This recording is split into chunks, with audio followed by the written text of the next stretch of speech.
In today's video, we are going to go over a Trendelenburg walking pattern.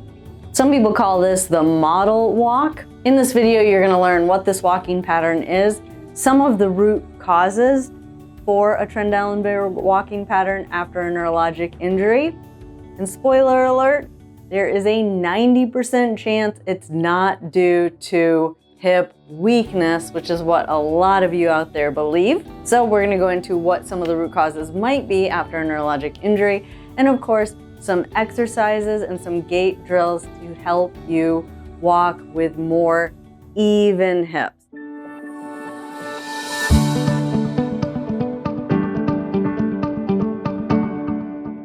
If you're new to this channel, I'm Tara. I'm a neurologic physical therapist, and on this channel we talk about anything and everything related to mobility, health, fitness, and mindset, with the end goal of empowering you with as many tools as possible to take full ownership of your rehab and your overall health. And today, this is our second video in a series that we're doing on gait deviations after a neurologic injury. Last week we went into a circumduction walking pattern, which is where you swing your leg around the side.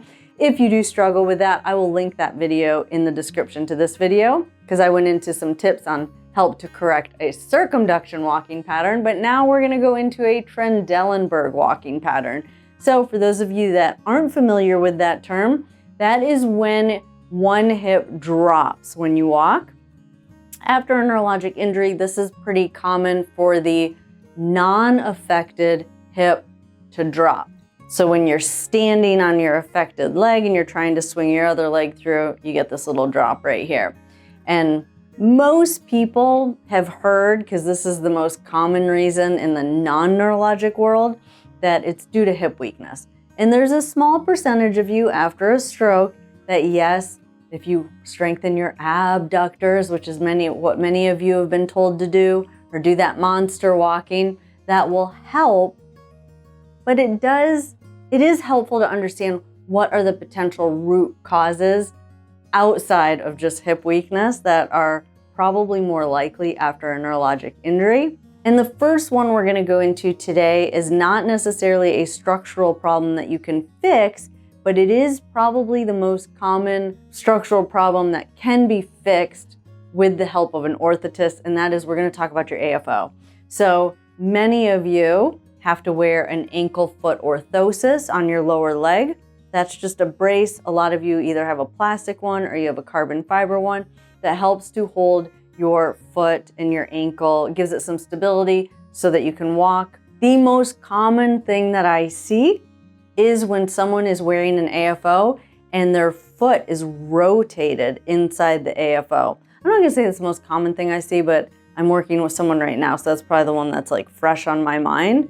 And it's so hard. You are just setting yourself up to fail if your foot is flipped over inside your AFO. So if you're walking on the outside of your foot, it is just really hard to keep your balance. Everything up the chain kind of gets thrown out to the side.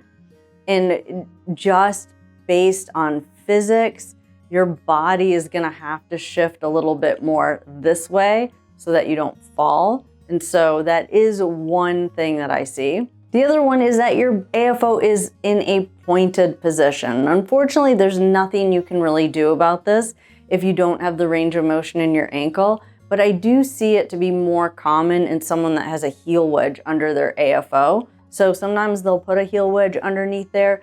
The reason that's a problem is because when you're in that pointed position, I think it's just physics that you're gonna roll more to the outside of your foot. And again, everything up the chain is gonna get thrown out, and that's gonna throw your hip out to the side.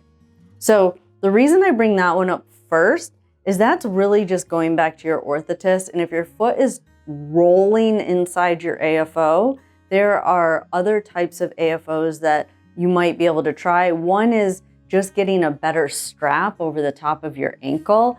Many times that strap is too high, so they put it more up around your lower leg, and you really want it right over the top of your ankle to hold that heel back in that cup, or that heel cup on your brace. The other thing that they can do is they put like a little boot AFO on your foot first, and then they put that inside of an AFO. They call that an SMO. They'll put like an SMO brace, submalleolar orthosis, I believe is what that stands for, on first, and that kind of supports your foot. That does seem to help prevent the foot from rolling inside of a brace. So there's a lot you can do with a brace if you are someone that you're always kind of walking in this position. But now let's go through some of the things that are more structural, where there are exercises that might be able to help to minimize that Trendelenburg walking. And the first one is spasticity. So spasticity, I went into this in last week's video, so I'm not going to go in depth. If you don't know what spasticity is, go back and watch last week's video. Again, link for that will be in the description below. But it's an involuntary muscle contraction. And in this case, very similar to last week, it would be in your quadricep muscles or in your plantar flexors. If you're getting spasticity in either one of those muscle groups, so that your knee is either locking out or your foot is staying pointed, when you are standing on that leg, it does throw your body kind of off in that direction. And so you get this appearance that your hip is dropping on the opposite side. So similar to last week is you want to stretch out your quads and you want to stretch out your plantar flexors. Link for last week's videos in the description below. I'm not going to show those exercises again this week. So if you want to know how to stretch the best exercises for a spastic quad, spastic plantar flexors, watch last week's video. The other one that really doesn't get enough attention is that extensor synergy pattern that I talked about last week. An extensor synergy pattern is when muscles link up abnormally together. And in last week's video, I did mention that your hip and your knee and your ankle muscles all link up together. So it's usually hip extension, knee extension, and the foot point. So whenever you do any one of those movements, they all happen together. But the one I forgot to mention was adduction. So that's also linked in that extensor synergy pattern. So imagine you're standing on this leg and your adductors, your legs want to come together. If you're lifting this leg up and your legs want to come together, it's going to kind of throw that. So you see how this hip is adducting? So that can also cause that Trendelenburg walking pattern, where that opposite hip gives the appearance that it's dropping. So what would you want to do for that? You would want to break up that synergy pattern. So you would want to work hip extension with abduction. Remember, we talked about that last week, breaking up those synergy patterns. If hip extension and adduction, your legs coming together like to work together, you want to work hip extension with abduction. And we're going to go into an exercise for that, okay? So just keep that in mind. That's breaking up an abnormal synergy pattern. And then the last one, and these are just a few of the most common. The more I work with patients, the more I realize there's a lot of other things. There are some spastic patterns in the upper body that can also create that Trendelenburg pattern. One being that if you have like a shoulder drop, but when some people have like a significant shoulder drop on the involved side, sometimes they lean towards that side, sometimes they lean away from that side. And if you lean away from that side and your arm is pulling in this position, that would also cause a Trendelenburg pattern. But that's not as common, and it really is different for different people when it comes to how the upper body influences this Trendelenburg walking pattern. But the one last one I want to go into is the inability to coordinate the hip, knee, and the ankle to do the right movement at the right time during the standing phase of walking. So when we take a step, we weight shift. Okay, so when we're standing on our involved leg, we shift our weight forward. What is happening? Your hip is extending and your ankle is dorsiflexing. Some people just forget how to do that. So what's one great exercise, and I told you today we're going to go through some gait drills, is just that anterior weight shift. Step. What are you doing? You're learning how to coordinate hip extension with ankle dorsiflexion. If you can't coordinate those two things together, your weight kind of stays back and it gives the appearance that that other hip is dropping when you're coming through. Okay, so that's probably the biggest thing I think most of you could work on, instead of just like doing all the monster walks and everything that your therapist is telling you to do to work on like what I would consider like a non-neurologic related Trendelenburg walking pattern. Instead of that, probably the best thing you could do is just forward, back, forward, and back. Okay, so just to review, spasticity can cause a Trendelenburg walking pattern, which is where that opposite hip drops. That's quadriceps and ankle plantar flexors. I went into the exercises to work on a spastic leg last week. Definitely go back and watch that video because I'm not going to demonstrate those two exercises again. And then that extensor synergy pattern where the hip, knee, and ankle want to link up together, and that goes together with adduction. And then just not being able to coordinate the stance phase of walking. So now we're going to go into the exercise. We're going to go into breaking up a synergy pattern, an extensor synergy pattern in the leg. And then we're going to go into some gait drills to help you relearn how to normalize your walking pattern and walk with maybe a little bit less of a Trendelenburg walking pattern. Like I mentioned, one of the first or best exercises you can do is to work on things to break up an abnormal extensor synergy pattern. For a Trendelenburg walking pattern, you want to work on maybe hip abduction with hip extension. And the best way to do that, in my opinion, is on your knees. So first, we're going to go into how do you get down to your knees. And the best way for those of you that have hemiparesis is to kind of go side sitting onto a chair or a couch, kind of tuck this leg underneath you. So this is your involved leg. You got your strong arm over here. Tuck this leg underneath you and go down to one knee. Okay? This leg isn't going to be super controlled. It's probably going to flop around a little bit. That's okay. And then from there, what you want to try and do is get into on both knees like this. Okay? So that's how most of you, if you're at this level, if you've never been on the floor before, I definitely don't recommend you do this for the first time by yourself. But with a therapist, they can help you the first couple of times to get comfortable with that.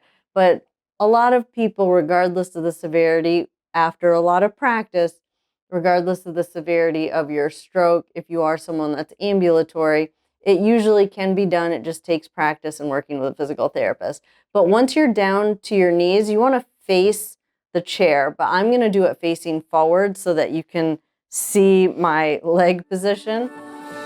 I'm going to move this chair out just a little bit. But again, put the chair in front of you so that you have something to support your arms on. And then what you're going to work on is shifting your weight over to this leg, your involved leg. And then you're just going to do a little lift out to the side. Okay? The trick is that you're not letting your hip drop. Okay? So you want to keep that hip in, and then you're going to go little shift out to the side. Okay? If you can do that, next step would be to not hold on to anything, especially if you're someone that's trying to work off weaning off of an assistive device. And same thing, we call this like a tall kneeling clamshell.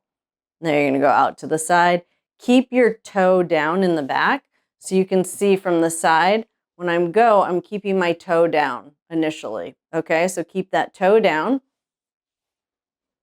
You're just going to go out and back in.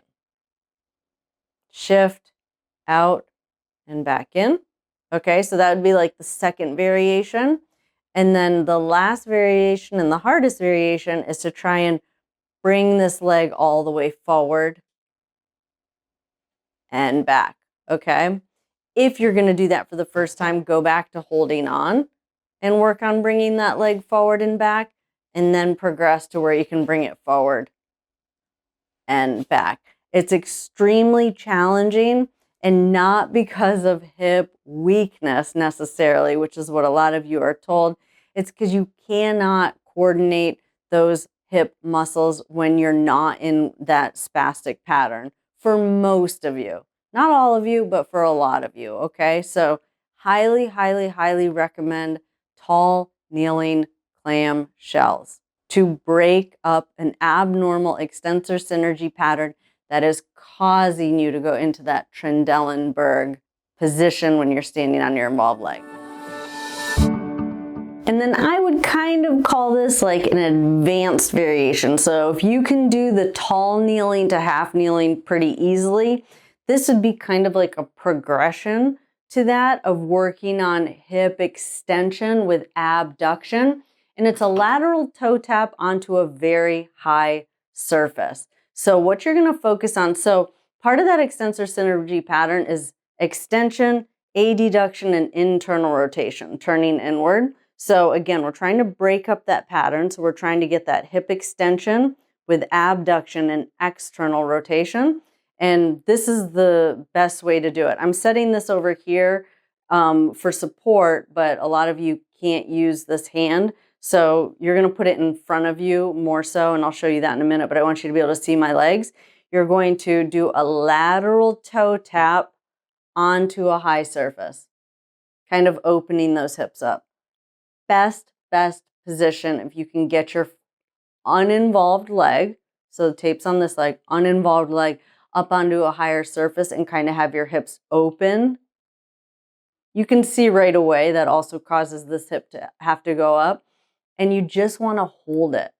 Okay, so a lot of you just, you do not feel confident in this position because you're using an extensor synergy pattern to help you maintain your balance because you don't have that coordinated movement yet. So you just want to hold this position. Now, everything I said about the AFO at the very beginning is absolutely 100% true, and you really do need to be in the right AFO before you go on to these advanced standing activities. But hands down, the best standing balance activity you can do if you have a Trendelenburg walking pattern and you're trying to get coordinated movement or coordinated control of the hip and the knee and the ankle all working together and doing the right thing at the right time and not linking up abnormally together.